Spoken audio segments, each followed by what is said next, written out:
So good afternoon. Welcome to CL, and welcome. I'm Jane Dummer, and I am a principal and founder of Jane Dummer Consulting.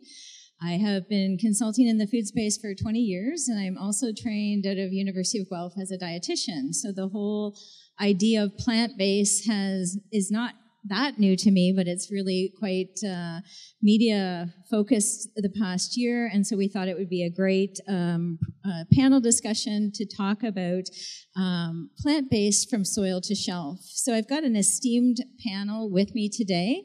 Dana McCauley, longtime trend insider and also CEO of Blue Unicorn Innovation, and then Franco Naccarato. And I've known Franco 10, 12, 15 years, quite a few years in the local space, working for Greenbelt. And Franco is the executive director of the Ontario Meat Processors. And then finally, Patrick Lambert, and he is the innovation business part for Bases. So again, thank you, panelists, for being here today.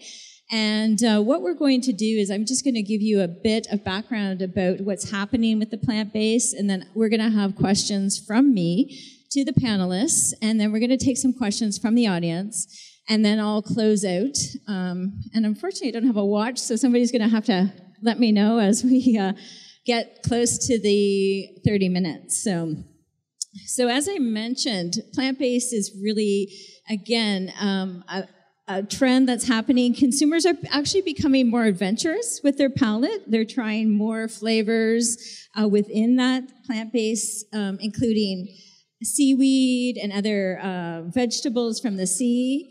In 2018, we observed plant-based alternatives such as typically meat-based snacks like jerkies coming from mushroom-based products. So again, just really interesting innovations. What is also really interesting is those plant-based products are getting a healthy halo, even though they may be ultra-processed and not have a healthy halo. So we'll discuss that as well during the panel. So my first question to the panelists is, what do you think the top 3 factors are driving this trend? So does anyone want to start with their number 1 factor driving this trend? I'm happy to always kick it off. Okay, Dana, what would you say your top? Yeah, I mean, there are obviously it's a confluence of factors, and there's whenever you look at a trend, there's always a bunch of things that have to happen first. And I think the plant-based trend is different depending on your age group. I think for older people, it's a health play. They want to eat less meat, avoid heart disease, avoid cholesterol, that kind of thing. But in the younger cohort that I see in the food court at the University of Guelph every day, where I have my day job, for them it's generally more tied into concerns about the environment, animal welfare, and in a lot of cases, variety. I think that the days of meat, potato to veg every day of the week are very much gone, even in households among baby boomers who ate that way for 30 or 40 years. I think people are just more adventurous and want to try new things. And to your point about what is a meal now? Yes. Before the panel, I was talking to Patrick, and Patrick, do you just want to segue into your research and what you were talking about there? Sure. So we found that when we ask consumer, how do you define a meal? So that typical question of what's for dinner tonight, is it fish, chicken, or are we having steak? That clear definition that it's meat followed with some sides, that really skews toward older consumer. So we know that as time goes, this is going to change more and more towards more diversified types of meals. Okay, great. Yeah. Good. And we've got you on the hot seat. Any other top factors that you see, the reasons why plant-based eating is trending so much right now? Yeah, so when we look at key consumer concerns right now, price of food is up at the top. So we know mainly, a few years back when we saw the growth coming from categories such as, canned legumes, some of that was driven by consumers finding ways to save some money on their groceries, going away from meats to cheaper alternatives for proteins. Okay, great.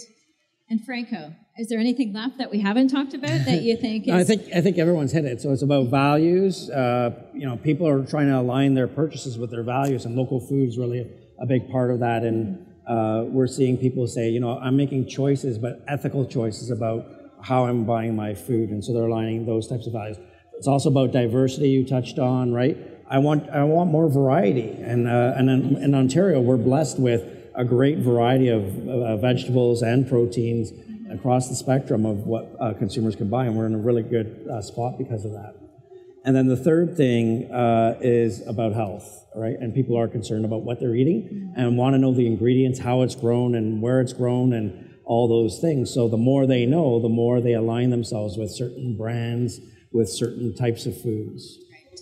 So the topic of health, we're seeing a lot of products being processed. And they have been getting a healthy halo. But I want to put that question out to the panel. When we say about plant-based, I think, okay, I'm eating more vegetables, or I'm having a quinoa casserole. But when I think about maybe in the fast food or the convenience section in the grocery store, the frozen section, those plant-based products are processed. So is it right that they're getting a healthy halo? Is that something that consumers are maybe washing right now, like they're not really paying attention to? Is that something we need to be drawing attention to, the consumer? It's such an interesting topic because on the one hand, people are so fearful of certain types of science. And, the non-GMO movement is an excellent example. Anti-vaccine, excellent example. And then on the other side of things, we make these emotional choices sometimes to get what we want and forget about thinking about the science. So it's an interesting study in human nature to me about how we arbitrarily choose one thing to get all micro about. But, just because a food is processed doesn't mean it's inherently bad for you. There's very good processed foods, and I would argue that many of, the really interesting and delicious frozen foods are made with whole foods, et cetera, et cetera. What I think is interesting is how people think just because it's plant-based, it's healthy, regardless of what the definition of health is that they need to be looking at. So, for instance, when the Beyond Meat burger was first available, one of my friends, my neighbor friends, she tried it because she thought, oh, this is great, I'm on Weight Watchers. And then she discovered it was actually more points than a burger. And depending on what you're looking for, the same thing. When you look at the Unbun, which won our Gold Award here today, it has 11 grams of fiber, but it's also got 18 grams of fat. So consumers have to look at the whole nutrition facts panel, at their own diet, and then also ask those questions about who made it, how they made it, where do the ingredients come from. It's not simple. It's hard to be a shopper these days. It's not simple, and you give the example of your friend who made the assumption that the Beyond Burger was a healthier ingredient deck than a regular beef burger or pork burger. And so that assumption was there. Mm-hmm. So is it, again, this healthy halo, it's something we need to consider. So Franco, coming from your side, what would you say? And you see it a lot in every industry. You see it in sustainability. They talk about greenwashing. In local food, you hear a lot about, well, is that really local? They're kind of greenwashing it that way. And I think you're going to see this with plant-based as well. There'll be ones that will imitate plant-based products just to have those halo effects of, I want to be a part of that. And I think what we really want to promote in our food sector is honesty and integrity. And that's what we try to promote at the Ontario Independent Meat Processors.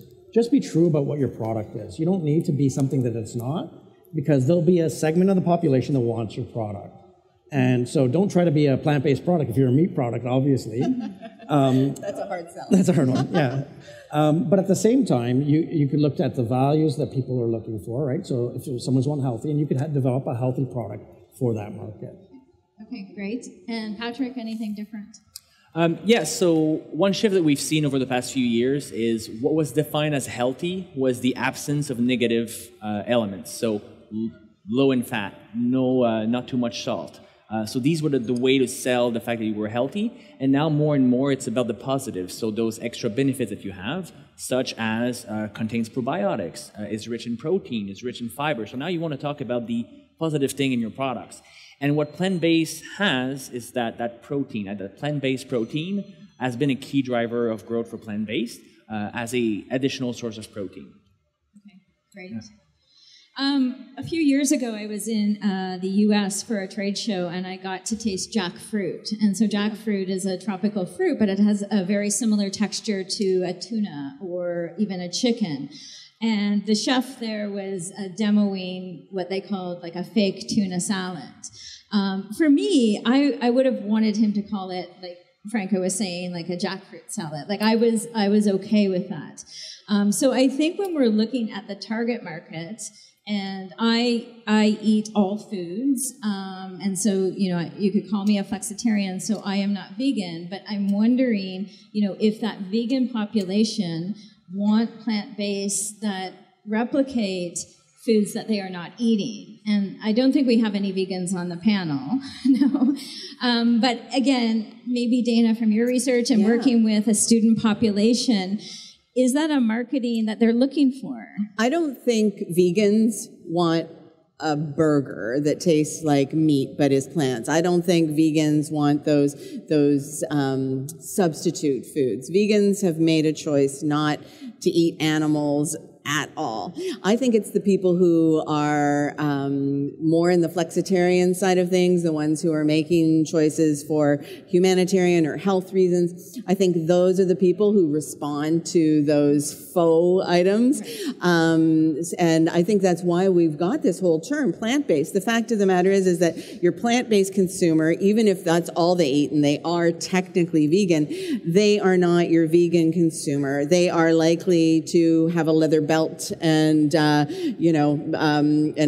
not to be really into the welfare side of things. So I think they are two wedges of the same pie. Okay, good. And Patrick, anything from your research to show? So not necessarily like a specific stat, but there are more and more vegans and vegetarians. And the benefit of, let's say, a plant-based patty is that anyone can eat it. So if summer's coming, you're going to do a barbecue, you're not really going to send an email to everyone trying to figure out, is there of the 30 people, 1 or 2 people that are vegan? It's just simple to make sure you have some options. So while maybe, as Dana was saying, maybe the vegan themselves are not looking for that fake meat or pretend meat alternative, it is convenient for flexitarians or even carnivores to have that option when you're hosting or something like that. And if I can just jump in, I know it's not technically my turn, but you reminded me, and 3 of the 4 of us were at the jury day where we selected our products, and one of the top 10 products, those fantastic tofu dips, the reason we all like them is that we said we could put them out, if you recall, and serve them to any of our guests because they were delicious, regardless of what they were made of. So I think your point is a really excellent one, because being a short order cook for a family or a party where everybody has a different dietary restraint is really exhausting. Right. Yeah. And Franco. And from a marketing standpoint, you want to be able to appeal to people what they know. So how do you describe something that if they've never had it, right? Like, so the jackfruit that I would never know what to associate with. So there's a level but then you of call it tuna, and then I'm like, oh, okay, yes. now I have an expectation of what that feel and that experience is going to be. I'm more willing to try it if I like tuna. Good. Right? Yeah, no, that's a really good point. And a lot of people like meat, so people want to associate with those. Yeah, that's a good point, because I'm really willing to try anything, but not everybody is. So that's a really good point. So last question before we turn it over to the audience. Any products you've seen at the show or in the past 3 years that really stand out for you, that are just like really innovative or super delicious, or where you were just shocked and now they're part of your dietary pattern? So Patrick? Yeah, I can go first. So, and it relates to that comment about like the importance of how you position yourself. As with my different clients, I've seen situation where if we communicate the fact that it's vegan, it's very important to not necessarily put it front and forward, because if the key insights driving your product is about vegan, then you've got a large portion of your consumers reacting to the fact, well, that's not me, I'm not vegan, you're talking to someone else. So vegan sometimes is an attribute that, it's just a positive characteristic, but it doesn't need to be, at front and forward.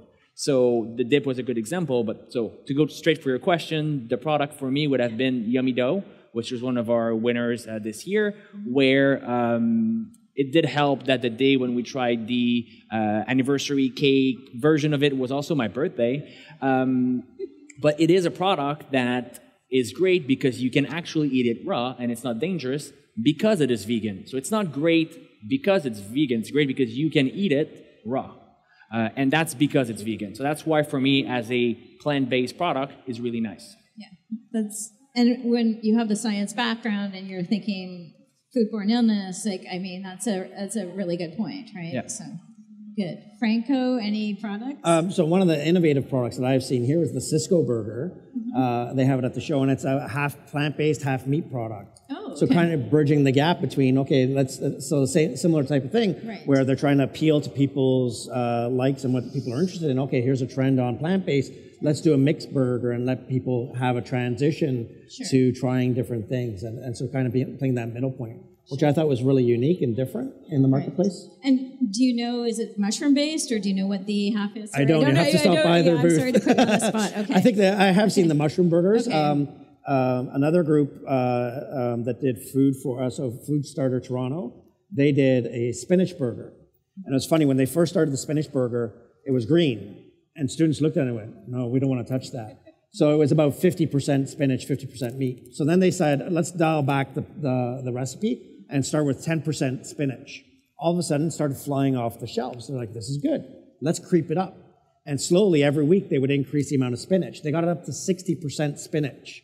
The kids loved it. #1 seller. They would pick it over the regular burger. Oh, that's a good example. So a whole example of how you could transition a whole demographic from not liking something to getting them to love it by introducing it in small increments. Yeah, excellent. And Dana, anything that's there's so many great products out there. Like they're getting better and better and better, and that's super exciting for me because for a long time, being a product developer and leading product development teams, I saw most innovation going into making things cheaper or making them comply with some supply chain issue that a particular retailer had. So, for instance, if they wanted to say that everything was from Canada or that nothing was GMO, that was a big part of where Canadian food companies were focusing their energies. But seeing this vigor around making better products, people of the 10 Innovation Award winners, 2 of them had patents on interesting new processes they've developed to be able to do what they do. The Todd's crisps are one of them. And to me, that is amazing because every time I get frustrated with Canada's innovation score, it's because of news like came out yesterday about how not only now is canola an issue, but now the Chinese are also looking at our peas and our soy and potentially not going to buy those either. So I'm just excited to see that we're going to have something to sell them that they can't get anywhere else, and that those kinds of issues will be less impactful to our economy. Okay. Yeah, great. So I'm going to open it up to any questions from our attendees. Does anyone have any questions for the panelists about plant-based? You haven't told us a lot about your feelings on the topic, though, and you have very well-developed opinions. Okay, well, I've got to wrap up. Okay, so, good. I'm glad, because I want to hear what's on your mind. Yeah. So anybody have any questions before I do wrap up and give my 2 cents worth? No questions? Anything? Oh, come on. Yeah, come on. Anyone seen a really interesting product? Sorry? I'm sorry, I missed the beginning of the conference. I was just wondering, the trends tells us that customers that are looking for vegan option usually are also leaning towards less processed foods. Is that something you've also seen in your research or market research? Because there's a lot of processing and new R&D making to develop new like packaged goods that comes with like vegan option, patties and stuff. But can we merge like these two trends together to make like flavorful vegan options that are not as processed as like usual food? So it's funny because when the Safe Food for Canadians Act came out and it was talking about more plant-based proteins, I went to my board and said, what do you guys think of this? And they're like, it's great. I'm like, what do you mean? It's a threat. They're like, no, we want people to eat healthy. We want them to eat good. And if we're going to talk about smaller meat portions, that's healthy and that's good for consumers. And bring them back to the basics of being more natural is good for the sector as well. So talking about being more natural and less processed is good for everyone, I think, whether you're vegan or if you're not. Yeah, I think it's a really good point. And we talked a little bit about, and I don't know if you were sitting there for the entire time, but we talked a little bit about in fast food right now, we're seeing Impossible Burger, Beyond Burger. Dana gave an example of a friend who was comparing it to a regular hamburger on the Weight Watchers, and it actually had more calories and it wasn't as nutrient friendly. So I think there's a market. I think, it depends on where that vegan is eating, and if that vegan market wants to eat in fast food and they're with their friends who aren't vegan and maybe they can have that product. My idea would be that it's, the products that are processed are not ultra processed. So there's not more sodium, there's not more, again, negative ingredients. Because if a person has gone to plant-based eating for health reasons and they're misunderstanding that there's actually more sodium, there's actually more additives that are not as friendly to the body, then that's a concern. So there is great marketing campaigns by some of these products. But the information is very transparent. You can just go to their website, you can get their ingredient deck, you can get their nutrition information. I'm not sure, I know that I spend time doing that, and I'm not sure how many other people spend time doing that. But that's my thing, because my background is in health and nutrition, and I have a degree from Guelph, right? So, that's what I do. So the general consumer might not do that, but it's very transparent. Like, you can get all that data very easily. Yeah, maybe just to add a bit on this, we saw over the past few years a decline of what we call like the prison. So if you look at that grocery stores where you have the aisles and you have to walk through and follow towards more fresh, and where we feel things are less processed, is where we buy real products, real ingredients. What we're seeing making a comeback is that frozen aisle. Frozen tends to really be a way of providing you something that is fresh, that is less processed, because it's going to sustain and survive by being frozen and not by being processed.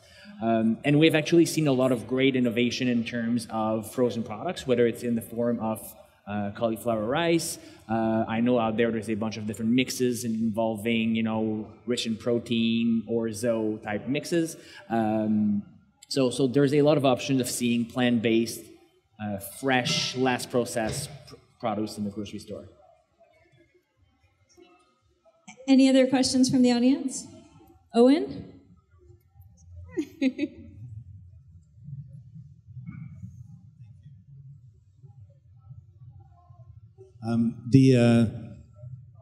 Some of the plant-based proteins that Canada grows are under some pressure right now for export. Oh, yes. Do you think that the Canadian market is saturated with Canadian plant-based proteins, or are there opportunities still to open it up? Well, I would love to jump in. I think there's tons of opportunity, and as I've very publicly, whenever anyone gives me a chance, like to say that it's a shame that we are like such a huge exporter of chickpeas, of pulses, of all of those things, and I think that there's a tremendous opportunity for not just Canadians to eat more of our homegrown crops turned into value-added products, but for us to be international leaders in that space, because we've got the technology, we've got the talent, and we have those crops right there ready for us to use.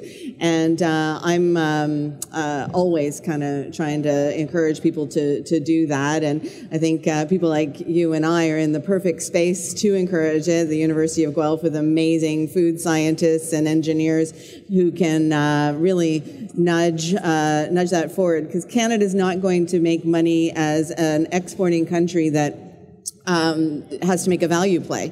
Our hydro's expensive. Our labor, fortunately, is expensive. We want people to make a good wage and have health care, et cetera, et cetera. So for us to succeed, we've got to have the best, most innovative products. And I want to say that as loud as I can. But we're only going to do that, though, if we have the next generation of farmers. Yep. So one of our biggest threats right now is that 55% of the farming population's over 55.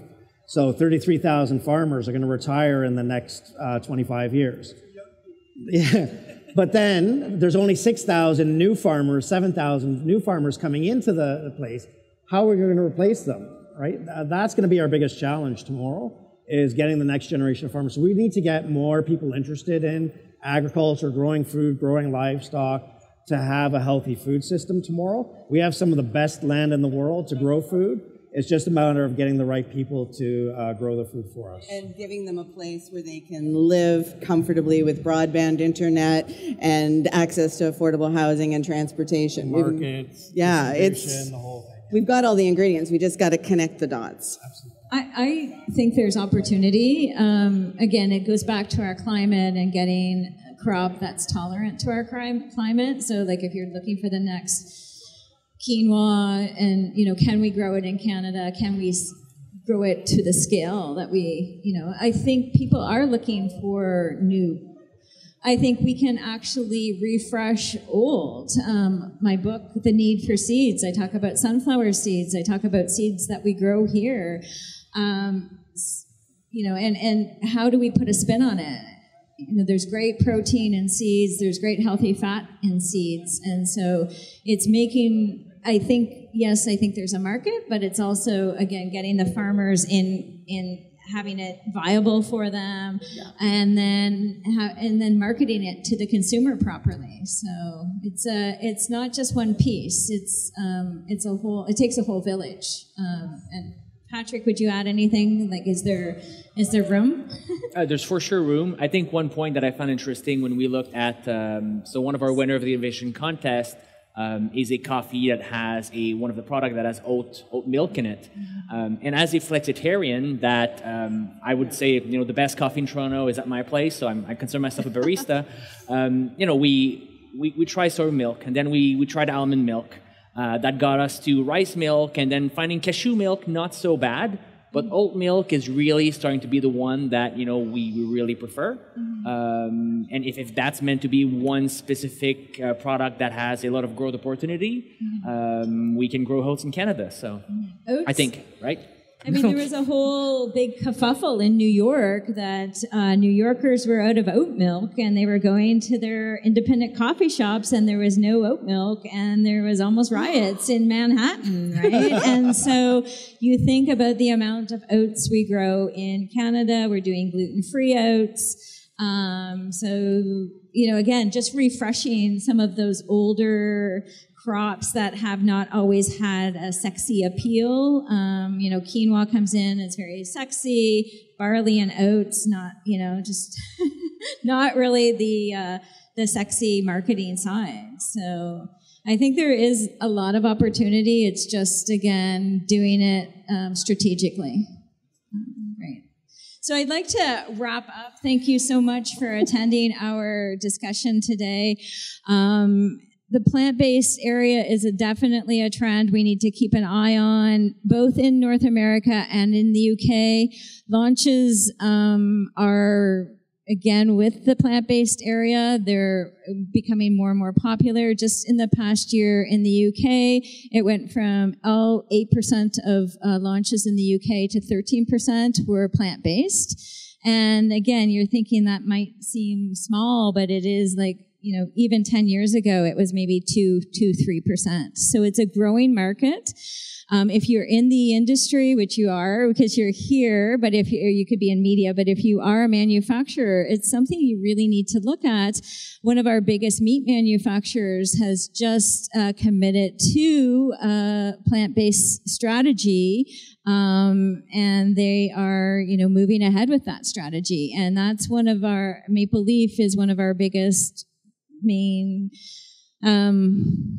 large food companies, and so they have turned, and so that's going to be, I think their first launch would be 2020. I don't have the exact date, with their plant-based with their plant-based product line.